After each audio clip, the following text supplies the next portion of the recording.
Boa noite, irmãos. É um prazer poder estar mais uma vez trazendo a palavra de Deus e espero que você possa ser abençoado essa noite e estar entendendo o que Deus quer falar contigo. Bom, quero começar falando de duas coisas. Eu tenho aqui um termômetro e eu tenho aqui um ferro, mas que dentro desse ferro de passar tem um termostato. Muito bem, o termômetro, ele não muda muita coisa, ele apenas registra a temperatura, como a gente bem conhece.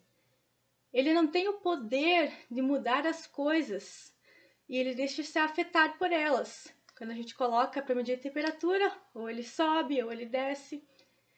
Está sempre, então, descendo e subindo de acordo com a temperatura do que ele vai medir. Mas o termostato, que está aqui dentro, ele regula a temperatura do ambiente. Ele faz com que não fique quente demais, nem esfrie demais, no caso aqui a ponto de não conseguir passar uma roupa. Ele é aquele que faz o clique, como a gente conhece, quando a gente vai passar roupa, a gente sabe que está na temperatura certa. Ele faz, então, mudanças no ambiente que está e faz as alterações necessárias. E qual será que nós somos? Nós somos como o termômetro ou como o termostato? Ao longo, então, da palavra de hoje, a gente vai entendendo o que isso realmente quer dizer para nós. Mas antes de tudo, quero estar orando com vocês.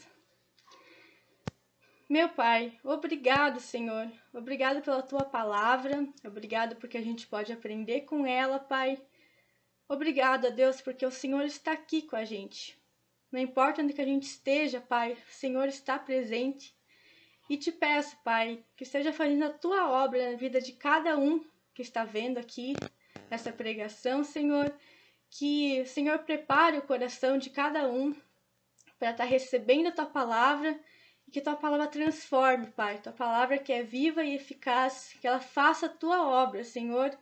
Que cada um possa estar saindo ou deixando de ouvir essa mensagem, Pai, disposto a estar praticando ela na sua vida, Pai. É isso que eu te peço. Tenha misericórdia da minha vida, Pai, e usa ela agora nesse momento. Teu nome, Senhor Jesus, que eu te peço. Amém.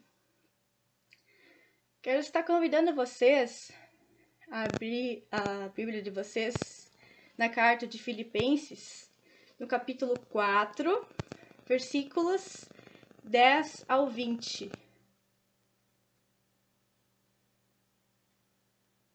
Então, Filipenses, capítulo 4, versículos 10 ao 20. Diz o seguinte: Alegro-me grandemente no Senhor, porque finalmente vocês renovaram seu interesse por mim. De fato, vocês já se interessavam, mas não tinham oportunidade para demonstrá-lo. Não estou dizendo isso porque esteja necessitado, pois aprendi a adaptar-me a toda e qualquer circunstância. Sei o que é passar necessidade e sei o que é ter fartura. Aprendi o segredo de viver contente em toda e qualquer situação, seja bem alimentado, seja com fome, tendo muito ou passando necessidade. Tudo posso naquele que me fortalece. Apesar disso, vocês fizeram bem em participar de minhas tribulações. Como vocês sabem, Filipenses, nos seus primeiros dias no Evangelho, quando parti da Macedônia, nenhuma igreja partilhou comigo no que se refere a dar e receber, exceto vocês. Pois, estando eu em Tessalônica, vocês me mandaram ajuda, não apenas uma vez, mas duas, quando tive necessidade. Não que eu esteja procurando ofertas, mas o que pode ser creditado na conta de vocês. Recebi tudo, e o que tenho é mais que suficiente. Estou amplamente suprido, agora que recebi de Epafrodito os donativos que vocês me enviaram. Elas são uma oferta de aroma suave, um sacrifício aceitável e agradável a Deus. O meu Deus suprirá todas as necessidades de vocês de acordo com as suas gloriosas riquezas em Cristo Jesus. A nosso Deus e Pai seja a glória para todos sempre. Amém. Então, ao chegar ao final dessa carta, Paulo expressa grande gratidão pelo donativo que os filipenses enviaram para ele. E nesse trecho, nós podemos aprender duas questões muito valiosas para a nossa vida. A primeira delas é o segredo do contentamento. Como a gente pôde ver ao longo da carta de Filipenses, que a gente teve expondo nas últimas pregações que a gente fez desde o ano passado, Paulo pedia tanto para que se alegrassem, quanto dizia que ele mesmo se alegrava em Cristo. É possível entender o porquê ele se alegrava, mas aqui ele deixa mais claro. Para entender como ele tinha esse contentamento, é bom a gente entender o que essa palavra significava na época. Na ética pagã, era um termo importante, que significava inteiramente autossuficiente. E essa era a maior busca e aspiração dos estoicos. Acho que todo mundo que estudou um pouco de filosofia na escola já ouviu falar do estoicismo. Então, o que significava isso? Significava uma situação espiritual em que o homem era absoluta e inteiramente independente de tudo e de todos. Era um estado em que o homem aprendia por si mesmo a não necessitar de nada e ninguém. Não tinha espaço nem para o amor, nem para a preocupação. E como diz alguns estudiosos, os estoicos faziam do coração um deserto e achavam que isto era paz. Era desumano o que eles tentavam fazer. Bom, entendendo o que esse termo dizia na época, o contentamento que eles buscavam, podemos entender como Paulo ressignificou ele. Então a gente pode ver que, primeiro, o contentamento ele é um aprendizado. Paulo havia passado pelas mais diversas situações, como a gente pode ler na Bíblia, nas cartas que ele fala. Então, experimentando tanto necessidade, passando fome, quanto experimentando fartura, tendo muita comida, muitos bens. Não foi algo que Paulo apenas sabia, o contentamento, mas ele aprendeu através das suas experiências e permitiu que tudo que ele passou lhe ensinasse alguma coisa. E isso principalmente em questão de confiança na provisão soberana de Deus. Saber que ele cuida dos seus filhos e que nada foge do seu controle, não importa o que aconteça. Assim, ele foi uma pessoa adaptável. Imagine que por diversas razões você tenha que sair do país e começar a vida num lugar totalmente diferente, em que ninguém fala a tua língua, a cultura é muito diferente, a comida é também oposta ao que você estava acostumado a comer. Bom, não seria algo nem um pouco simples e fácil, mas a sua disposição e vontade de se adaptar ao lugar e à situação faz toda a diferença. Você pode morar lá parte da vida e ficar reclamando, com uma atitude o tempo todo nostálgica, só pensando como era bom a sua terra, como era bom o lugar onde que você morava. Ou você pode vestir a camisa e se propor a viver contente na situação em que está. Mas além dessa disposição pessoal, a gente já vai ver um fator que torna isso realmente possível. Por nossas forças apenas, não é possível, não é fácil, né? Mas nós vamos ver o que pode tornar isso realmente real, não importa o que aconteça. Então, segunda coisa é que o contentamento é ultra circunstancial, ou seja, ele não importa as circunstâncias. Então, como nós vimos, né, Paulo ele passou por diversas coisas. Em 2 Coríntios, capítulo 11, versículos 24 a 28, ele descreve algumas das experiências que ele passou. Eu vou ler aqui, ó. 5 vezes recebi dos judeus 39 açoites, 3 vezes fui golpeado com varas, uma vez apedrejado, 3 vezes sofri naufrágio, passei uma noite e um dia exposto à fúria do mar, estive continuamente viajando de uma parte a outra, enfrentei perigos nos rios, perigos de assaltantes, perigos dos meus compatriotas, perigos dos gentios, perigos na cidade, perigos no deserto, perigos no mar e perigos dos falsos irmãos. Trabalhei arduamente, muitas vezes fiquei sem dormir, passei fome e sede, e muitas vezes fiquei em jejum, suportei frio e nudez. Além disso, enfrento diariamente uma pressão interior, a saber, a minha preocupação com todas as igrejas. E apesar de todas essas circunstâncias, Paulo vivia contente. É difícil imaginar isso, né? Por exemplo, a gente pode, de repente, ganhar uma promoção no trabalho, que vai aumentar a nossa renda e vai permitir que a gente compre algumas coisas que nós sempre queríamos, curtir umas férias muito sonhadas, enfim, a gente aproveitar e se alegar com o que a gente ganhou.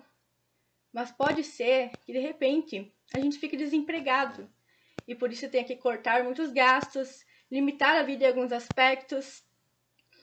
Claro que, a primeiro momento, a gente não vai ficar feliz, não vai se alegar com a situação, mas a gente deve ser capaz de aprender a experimentarmos o mesmo contentamento em ambas as situações.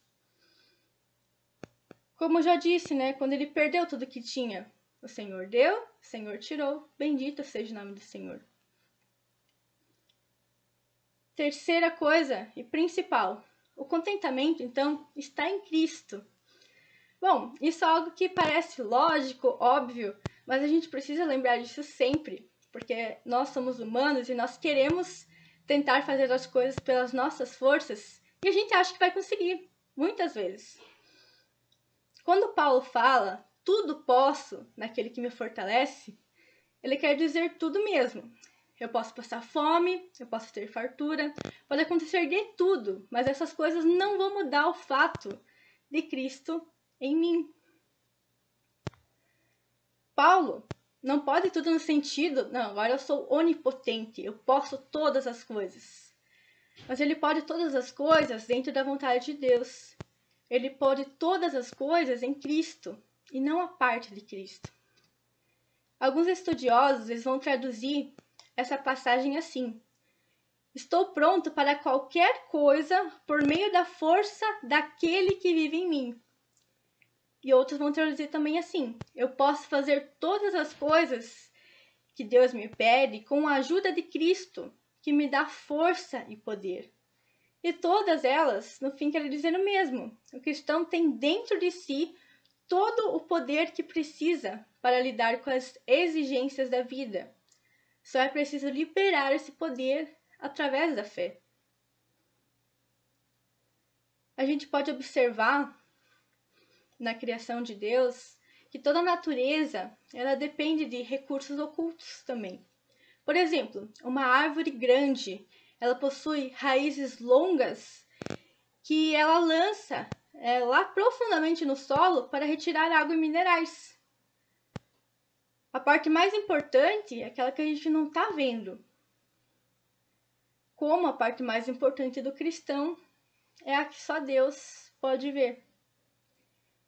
Sem esses recursos internos, nós podemos até tentar, até suportar algumas pressões da vida. Mas a gente nunca vai conseguir de fato. Sempre vai ter uma hora que a gente vai ruir. Nós precisamos depender do poder de Deus, do poder de Cristo operando através de nós. E o aprendizado do contentamento não vai se dar, então, por um ritual místico. Agora eu vou liberar o poder que está dentro de mim. Mas é um exercício contínuo da confiança, da nossa confiança na providência de Deus, na nossa vida. Por meio dessa liberdade que Cristo dá, quando nós entregamos e buscamos viver para Ele, e se apoderando da força que Ele nos dá, a gente não tem por que se apegar ao que normalmente as pessoas chamam de vida. Por isso, é possível renunciar a certas coisas e mesmo assim viver bem, mesmo assim viver contente. contentamento ele é o resultado dos recursos adequados. Nossos recursos são a providência de Deus, o poder de Deus e as promessas dele, as quais ele encheu a Bíblia com várias delas. Esses recursos, eles capacitaram Paulo para lidar com tudo o que a vida exigiu dele e também pode fazer o mesmo por nós. E aí, você tem sido uma pessoa ensinável e disposta a se adaptar ao que acontece? Nós estamos vivendo agora faz praticamente 1 ano na pandemia. Será que a gente passou esse tempo todo emburrado com Deus, reclamando porque essa situação não passa? Ou a gente buscou forças nele e buscou se adaptar à situação em que nos encontramos? Não importa o que aconteceu nesse meio tempo. O segredo do contentamento é Cristo.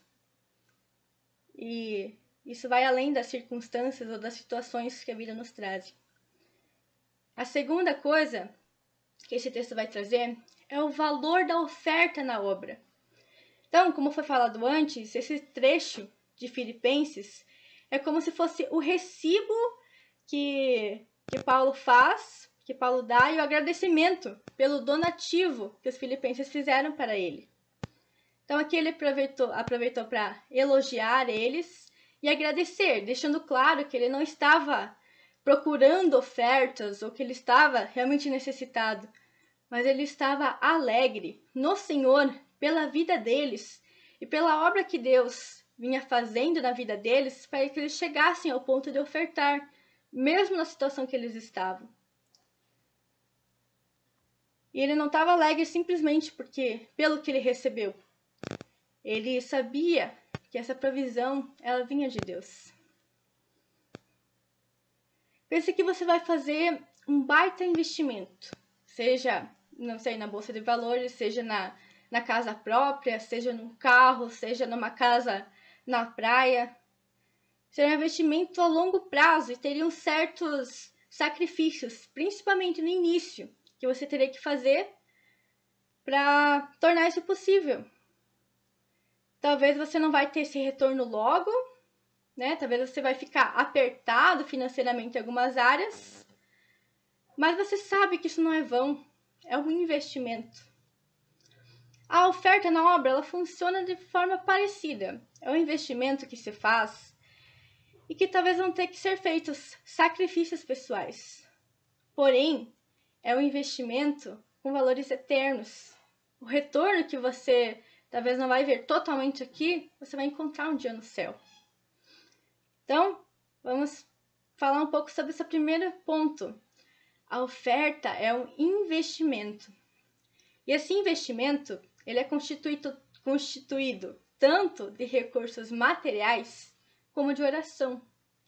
No versículo 10, os filipenses começaram renovando um interesse que já apresentavam por contribuir no ministério de Paulo. Parece que eles não tiveram uma oportunidade de demonstrar esse interesse, mas assim que eles tiveram essa oportunidade, eles não deixaram de agir. A igreja vai demonstrar cuidado com o obreiro à medida que lhe dá suporte financeiro também para realizar a obra. Todos os recursos para a realização da obra de Deus, eles já foram providenciados. Eles estão nas mãos dos crentes. E não é suficiente só enviar ofertas esporádicas de vez em quando se sente no coração. A contribuição precisa ser metódica, suficiente e contínua também na vida dos obreiros. No versículo 14, Paulo diz que os filipenses participaram de suas tribulações. Isso incluía consolo, necessidades emocionais e espirituais também. Estavam na luta em oração por Paulo. Era uma igreja que contribuía para a obra, não apenas por um desencargo de consciência que pesou ali porque nunca contribuíram. Não, mas por um profundo amor pela obra e pelo missionário. Mas aí você pode pensar, tá, onde está o investimento nisso? O investimento não é algo que eu também recebo em troca? No versículo 17, Paulo diz que a oferta seria acreditada na conta deles. O que eles investiram na obra em recursos materiais, Deus retribuiu com benefícios espirituais. É como se Paulo tivesse falado: vocês supriram uma das minhas necessidades, mas Deus proverá todas as suas necessidades. Vocês contribuíram apenas, apesar da sua pobreza, mas Deus suprirá suas necessidades usando das riquezas da glória dele. Olha que fantástico isso. Então, a oferta é um investimento, mas a oferta também é um sacrifício a Deus. Os filipenses, eles não ofertavam com pesar ou constrangimento, mas faziam da oferta ao apóstolo um culto a Deus. A gente pode ver que a igreja de Filipos, ela tinha o coração maior que o bolso. Eles não davam o que sobrava, mas as suas próprias necessidades. Eles ofertavam sacrificialmente. Eles eram pobres, mas eles possuíam tudo. Olhava a contribuição não como um peso, mas como uma graça, um dom imerecido de Deus. Eles deram não apenas dinheiro, mas eles deram a eles mesmos. Assim como os sacrifícios do Antigo Testamento, quando eram de acordo com as exigências de Deus e seu agrado, subiam como um aroma suave diante dele, assim havia sido a oferta dos filipenses. Eles não esperaram a tribulação que eles estavam passando ir embora para ofertar. Eles estavam passando por perseguições horríveis, talvez. Mas eles deram o melhor que tinham na situação em que eles estavam. E por último, o versículo 20, ele vai falar que o fim de tudo é a glória de Deus. Então, tanto uma vida de contentamento, quanto aqueles que ofertam o melhor de si e do que têm, possuem um fim, como fim último a glória de Deus. Para Ele que fazemos isso, nos esforçamos, nos sacrificamos, Deus deve ser glorificado por meio da nossa vida. E você tem ofertado? Tem investido no reino em oração e com os seus recursos também? As circunstâncias não são desculpa. A pandemia não é desculpa. Deus quer o melhor que nós temos. Deus nos quer entregues a Ele. Então, para concluir, quem nós somos? O termômetro ou o termostato? Paulo era um termostato, pois em vez de ter altos e baixos espirituais, como teria o termômetro, de acordo com a mudança das situações, ele aprendeu a viver contente apesar das situações. Ele não era uma vítima das circunstâncias, mas um vitorioso sobre elas. Ele aprendeu o segredo do contentamento. Ele fez a parte dele e deixou que as circunstâncias lhe ensinassem. E ele foi alguém adaptável. Mas além e mais importante do que isso, ele foi alguém que buscou a força que estava dentro dele, que não vinha dele mesmo, mas de Cristo. Cristo que tornou isso possível para Paulo e também pode tornar isso possível para nós. O segredo do contentamento é Cristo. Os filipenses estavam passando por tribulações complicadas, perseguições, privações, e mesmo assim não deixaram de se preocupar com Paulo e investir na vida dele com orações e ofertas. Eles se sacrificaram por amor a ele e mostraram onde realmente estava o coração deles. As ofertas, elas possuem um valor eterno. Que a nossa vida, ela glorifique a Deus. Vamos orar mais uma vez? Pai, peço a Deus que o Senhor tenha misericórdia de nós. Nós somos falhos, Pai, nós somos pecadores e nós precisamos de Ti, Pai. Que a gente Te busque, Pai, busque essa força que tem dentro de nós, Pai, para suportar as pressões da vida, Pai, para que a gente aprenda, Deus, a viver contente em toda e qualquer situação. A gente precisa de Ti, nos ajude, Deus, a nunca esquecer disso, que a gente não consegue sozinho. Peço a tua bênção sobre cada um de nós, Pai, que a gente possa ter um coração generoso, Pai, disposto a ofertar, tanto em orações, ó Deus, aos obreiros, Pai, aos pastores, aos líderes, quanto também, Pai, dos nossos recursos financeiros, Pai. Que o Senhor nos faça desprendidos, ó Deus, do dinheiro, ó Deus, para que a gente possa ofertar, Deus, de coração a Ti. É isso que eu te peço, Pai. Abençoa cada um em suas casas, Pai. Que o Senhor esteja presente na vida de cada um. É isso que eu te peço, Senhor. Em nome de Jesus. Amém.